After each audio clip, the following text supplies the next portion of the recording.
Hey everyone, and welcome back to the channel. Thank you again for clicking on the video, and while I have you here, if you wouldn't mind, stay for the entirety of the video. ESPiN and I talk about a lot of great things here, and if you don't want to listen all the way through, I'm going to include the timestamps in the description so you can jump to all the different things that you want to listen to. With that being said, here's the interview. All right, so thank you again, ESPiN, for stopping by the channel today. And to get things started, I'm going to start it off like I do with everyone else. How long have you been streaming in general? I know that you've been streaming mainly Battlefront right now, but how long have you been streaming? It's been over a year. I started back in the November when the beta first came out. Okay. And I've been streaming ever since. It's like originally what happened was I started my Instagram account just by posting clips. Mm-hmm. And I started getting, a lot of people coming in and like checking me out. Yeah. So I figured I'm going to just keep pushing along with this Instagram thing and see what can come from it. And one thing led to another where it was like, I was like, okay, now that I have a decent following on Instagram, maybe that could translate over to Twitch. And surprisingly, it did. Gotcha. Yeah, no, that's great. And I know that you've been on hiatus a little bit right now with streaming just due to circumstances. Right. But in once you get back to streaming, is there any what's the goal here? What are your hopes for your your Twitch channel, for your Instagram channel? What's the next benchmark you're trying to reach? To me, I think the sky's the limit. I'm not trying to, set myself for, certain expectations. I don't want to hold myself to, I don't know how to say it, but I just want to get to as far as I possibly can. Yeah, absolutely. But I see myself like I want to be more recognizable and appealing to everybody. Mm-hmm. That's why I'm trying to push more content that's like more around Star Wars in general. Yeah. But as like a main focus, definitely would have to be becoming like an EA game changer, which is like my goal. Absolutely, yeah. That's actually been my goal for like the longest time. Because like I feel like my input and the ideas that I have would benefit them greatly. Mm-hmm. And I feel like they could use that, and I can help them grow, and they can help me grow as far as content creating and stuff like that. And, Absolutely.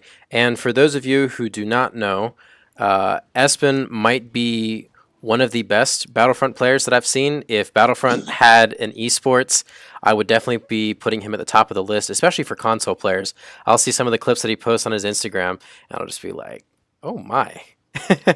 It's just like every day. There's just kind of random clips. I'll just be like, oh yeah, I found this in, back in my, recording collection and just thought I'd post it. And I'd be like, I've never done anything that impressive. Appreciate that. No problem, man. So obviously the biggest news yesterday, Count Dooku dropped, and I figured I'd give you some time to get your hands on him. I know it's been a little bit difficult just with everyone trying to get him, but have you gotten any time with him? Any good kill streaks? Any good gameplay with him in HVV? Oh yeah, of course. I played with him on the first try on Geonosis, like ironically, which is like the map that was just added. Yeah. It took me a while to get used to him. I think it took me about like 2 kills, maybe like 2 deaths that happened, and then I was like, all right, I can get used to him a little bit. Then that's when things started to kick up a bit. I just went off. I mean, I think I finished the game with like a 20-something kill streak or something like that. I ended up first place. I only leveled him up to like 6. He's just like a fun character. I mean, he fits my style perfectly because like I'm mostly an aggressive guy. So it's like when Kenobi first came out, it was like a complete game-changing experience for me because he's so much of a defensive character that it took me so long just to get used to him. But then, just like gradually, as I started playing with him more, I started picking up a little bit. So now it's like I'm picking up different aspects from my game. So it's like now that I have the offensive side, I can play a little defensive as well. So, Absolutely. I think Dooku is actually perfect for my style. And I gotta say that it helps that from what I've noticed, that I haven't noticed any bugs or glitches because Grievous came in. Grievous was obviously, he was buggy. Obi-Wan was not as buggy as Grievous, but comparing him to Dooku, he definitely had a lot of things with his force push, and I mean really just force powers in general. But Dooku, and honestly, might be the most balanced character in this game in terms of his effectiveness, and definitely might be one of my favorite heroes or villains in this game. Definitely. I mean, off the start, like I was hoping that he didn't come out buggy, but man, I gotta say I'm impressed. There was no bugs at all when I played with him. Absolutely, and I gotta say, for the character that I think it was in consensus that it's not that nobody wanted him, he was just the least exciting out of the four. I think this might be their best work out of all of them. He might be the best out of the three that have come out so far. Especially the way he looks too. Absolutely, it's accurate. Absolutely. I was extremely impressed. Like I wasn't that too excited about him, but once he first came out, game like completely changed my mind. For what really sets me over the top with him, I remember reading through the community transmission and seeing that his two abilities seem like his middle and his right ability seem like they're going to be like stuns in a way, and I'm just like, all right, great, we got another stun here in the game. That's that's the last thing we need, and they work really well. And I was also wasn't sure about the 3 dashes with the basically the instant cooldown, and they honestly fit his character so well. It makes him, if he didn't have those, I don't think he would be quite as good. But yeah, DICE did a really good job with him. I was really impressed. They really did. And just to elaborate a little bit on the dashes and stuff like that, I felt like it fit his style perfectly because it's like it reminds me of fencing. Mm-hmm. So it was just, I love that style too, and just seeing that on him was just perfect. And then I wanted to actually say this, but a lot of people are actually kind of concerned with the ability he has, Exposed Weakness and Duelist. That is a recipe for disaster. I'm telling you right now. You activate both of those abilities, and you're going up against Chewbacca, you're killing him in 3 hits. Yeah. Bonus health Chewbacca, he's done. Absolutely. I'm a little conflicted right now because I mean, there's a lot of characters where it's, I mean, that are that equally strong. Grievous, Chewbacca, Rey to an extent. I think you'll probably see a slight nerf because, when I can jump out here with my level 1 Count Dooku on the first game and just melt people, it does probably need a slight nerf. But at the same time, one of the next points I was going to bring up was I think Dooku is the perfect hero to bring in.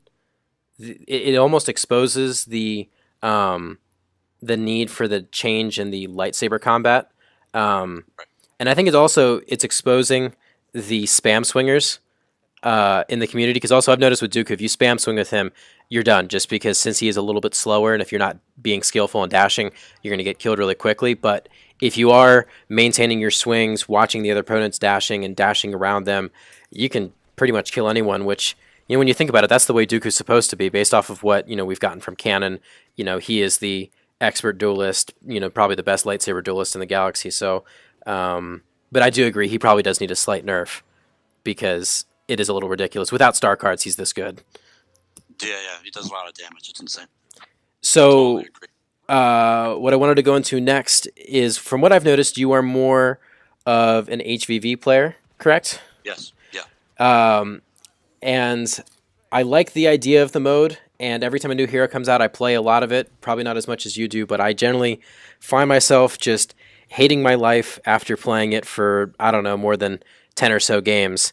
What are your overall thoughts? Because you've probably put more hours into that mode than anyone else in the community. It's my favorite mode. I mean, it just brings this whole different level of competition. It's like, when the games are close, it gets really intense. It's like you're really going at it. But I just love the mode because it's like I get to play as a hero or the villain, and that's like I like jumping into a game and just playing as those guys. Absolutely. Like I don't like to play as the troopers, and I got to get my certain points, and it's like, and sometimes I can't get the hero because everybody else has them, and I gotta wait for them to die, and I don't want to wait for that. I just want to play as a hero. But It's definitely one of my favorite modes. I'm glad that they actually put Showdown in because that's another one of my favorites. Yeah, Showdown's definitely one of my favorites as well. Definitely, and I hope that they put private matches in. By the way, Absolutely. and I was gonna say I put in so much hours into this mode. I mean, there was a time that I streamed for like 23 hours. The exact mode. The exact mode. Yeah. And that's when my stream was picking up, so I was like, I gotta keep going with this. And yeah, man, it's definitely one of the best modes in the game. I wish that they kind of changed it up a little bit because it can be a little bit nerve-wracking when you're facing, I don't know, maybe like a Luke, Maul, and a Boba. Yeah. Once they're the target, you know, they're flying around cases. I think what it should be is like a team deathmatch. Uh-huh. Instead of having to defeat a target, they should just have like a deathmatch. Okay. You know, that's what I feel about it. That was going to be my follow-up question is how do you think they can improve this mode? I was thinking that they could, because I don't think that they can possibly just scrap the mode in general. I think they do have to keep the basic framework. And I was thinking that they could combine the 2015 mode with this mode, keep the round system, but then also include this team deathmatch style of, you know, let's say it's a 5-minute time period or a 2-minute time period, and you have to, whoever gets the most kills wins that round, and it goes for, I don't know, 3 or 4 rounds, you know, however many rounds it is, but just to eliminate the running, because it is so nerve-wracking when you're on Takadana and the people are just, you know, they'll stand on the top and then they'll just keep running, and you know you got slow characters you can't keep up. You know, you're Vader, now you're Dooku, and you can't keep up with them, and you know the score is 9-8, and you're just like, I've been doing this for 20 minutes. I want this to stop. I think that they should just change, you know, the target system and just make it a deathmatch. Oh, absolutely. I definitely want to. I think they definitely need to keep this a just hero only game mode. Just because you know this is the mode where you know we want to go in and play as the heroes without having to earn it, like you said. And yeah, if they could just tweak the target system, that'd be fantastic. Because I'd play heroes versus villains a lot more. Because it's fun when you have you know a group of 4, or even if you're just dominating by yourself. Because it is the more, I'd say Showdown's the most skillful, but heroes versus villains is definitely a solid second place when it comes to really being skillful with all the different heroes in the game. I think that mode or those 2 modes should be modes that should be like in like esports tournaments or something. Absolutely. So moving on, I've seen you post a lot of you have a lot of different Q&As, and one of the things that I constantly see people asking you is heroes that you know you want to see added, content you want to see added, and I know that you are more of a original trilogy, favoring more of that, and you know I can agree to an extent. I think there's a lot of things that they could add, but go ahead and just paint the picture of what your ideal new DLC is going to look like. As far as like DLC, I would like to see Rogue One content like come back. You know, like some of the characters from the previous game were beloved. You know, just imagine playing as, you know, Dengar, Greedo again. Those are fun characters to play with, especially Nine Nub. Oh yeah, Pancake Face. He was definitely one of my favorites to play with. But with the current direction that they're going with, I mean, Clone Wars it's where it's at right now, and they're listening to the majority of the fan base, while the minority of the fan base are just going for, you know, the OT stuff. Because with me, it's like I want like a balance between content. Like a lot of people like to bring up, well, you know, the first Battlefront wasn't such balance; it was just OT. And it's like, oh, you got to let you know other eras shine. I'm like, I understand that, I get it, but it's like you got to be fair to your fan base. Absolutely. You know you got to keep it equal. Because it's like right now we're getting content for Clone Wars content from like August all the way up to March. That's 7 months worth of content right there. Yeah. What I think is that they should take a break from that for a little bit and then just go to something else. Maybe bring back Rogue One content, maybe previous content. Then later on you can carry over to different content, maybe even adding Padme alongside with Jango. Yeah. I just want to see those characters mostly. Previous ones, Rogue One, Jango and Padme, and then Ahsoka and Ventress. That's how I feel about it.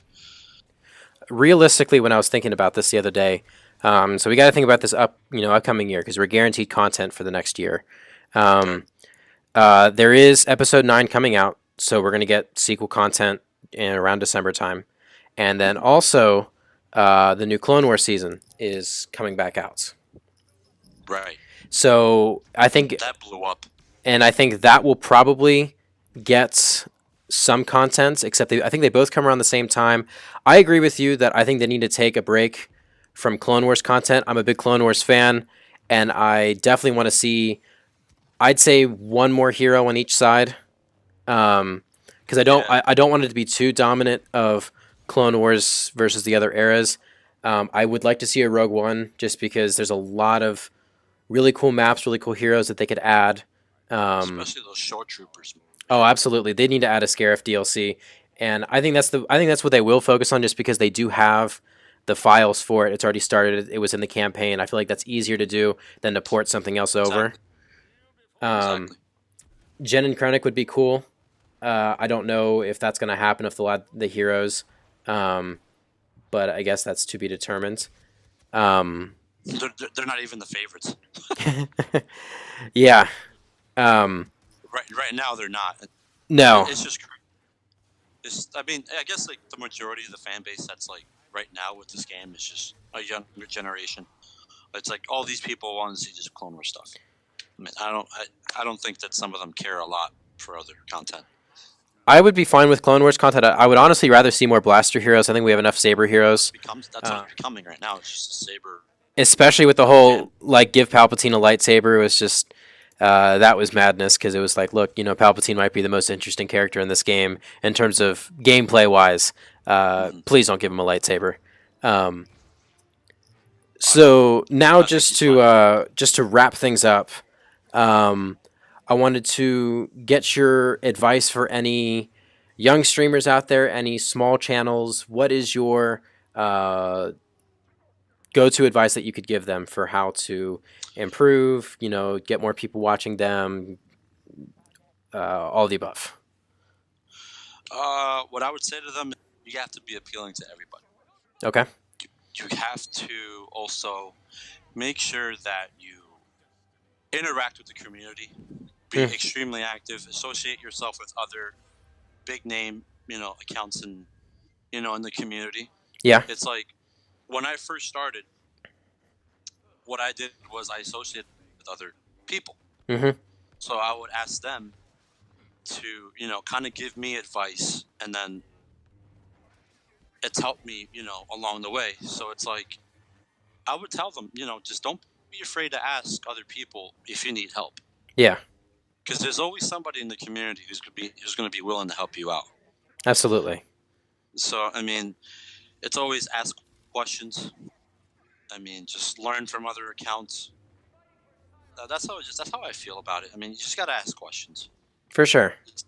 I think those are the most important things. Asking questions, having the right amount of content, being interactive with the community. That's how I feel. Well, all right. I'd say that's a pretty solid interview right there. Thank you for stopping by again. If you want to, I'm going to include all your handles in the description, but if you want to drop it right here, go right ahead. Yeah, if you want to go ahead and follow me on Twitch, it's ESPiNxGaming, as well as Twitter, ESPiNxGaming as well, and IG. I mostly post Star Wars content on a daily, and yeah, that's pretty much it. All right. Well, thank you again, ESPiN, for stopping by. It's been a pleasure talking with you. I appreciate you having me on here, man. It's awesome.